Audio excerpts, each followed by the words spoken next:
अस्सलाम वालेकुम स्टूडेंट। आज की इस वीडियो में हम एक्सरसाइज 5A का क्वेश्चन नंबर सी सॉल्व करेंगे। क्वेश्चन नंबर सी है मैच एंड मेमोराइज।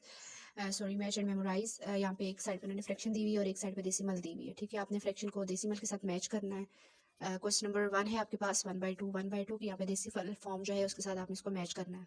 1/2 जो है वो मैच हो रहा है सी पार्ट से। 1/2 की जो डेसिमल है ना वो 0.5 है। क्वेश्चन नंबर 2 है आपके पास 1/4। 1/4 की डेसिमल क्या है? 1/4 जो है वो ई पार्ट से मैच होगा। 1/4 की डेसिमल वैल्यू है 0.25। क्वेश्चन नंबर 3 है 1/5। 1/5 जो है वो मैच होगा अपने डेसिमल नंबर से। 1/5 मैच हो रहा है डी पार्ट से। 1/5 की डेसिमल वैल्यू 0.2 है। आप देख सकते हैं 1/5 की जो डेसिमल वैल्यू है वो 0.2 है। क्वेश्चन नंबर 4 है 1/8। 1/8 की जो डेसिमल वैल्यू है वो 0.125 है। ठीक है, 0.125।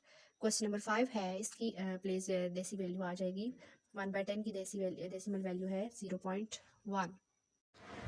जी स्टूडेंट, यहाँ पे आपके पास क्वेश्चन नंबर 6 है 0.02। आपने इसको फ्रैक्शन के साथ मैच करना है। इसकी फ्रैक्शन जो है वो है 1/50। आपने इसको 1/50 के साथ मैच कर देना है।